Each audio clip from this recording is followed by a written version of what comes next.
না ভোট বলতে বুঝেছি যে না, তাহলে তো নাই, আর হ্যাঁ বলে তো হাই।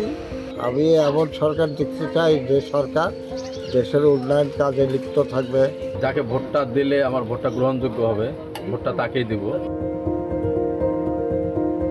হ্যাঁ ভোটের পক্ষে গেলে তো ওই যে 24-কে সমর্থন করতে হবে, না বললে ওই 71-এ চলে যেতে হবে।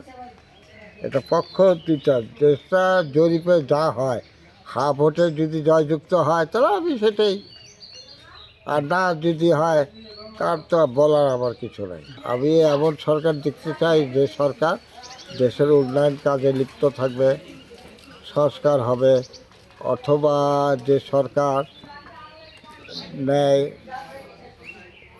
ন্যায়ের দিকে অগ্রসর হবে, গুজবে কান না দিয়ে কে কী বললো মামলা মোকদ্দমা এটা ওটা না করে যেটা সঠিক সেটাই করার জন্য। না ভোট বলতে বুঝেছি যে না, তাহলে তো নাই, আর হ্যাঁ বলে তো হাই। আমি তো এটাই বুঝি, এর বেশি তো আমরা বুঝি না বাবু। আমরা তো সাধারণ জনগণ, কৃষি মানুষ, বুঝলেন না। না আমরা যে ভালো যোগ্য যাকে মনে করবো যে ভালো দেখবো তাকেই আমরা ভোট দেবো। সিরাস খাও।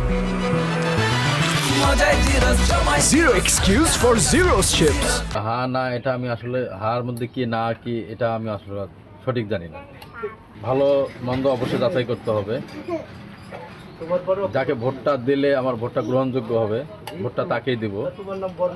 আর প্রার্থী তো ভালো তো হতেই হবে, তার ব্যবহার, আচরণ, কথাবার্তা, মানুষের সঙ্গে চলাফেরা, সেটা তো অবশ্যই দেখতে হবে, সেটা অবশ্যই চিন্তা ভাবনা করতে হবে। তারপর আমার মূল্যবান ভোটটা আমি তাকে দেব।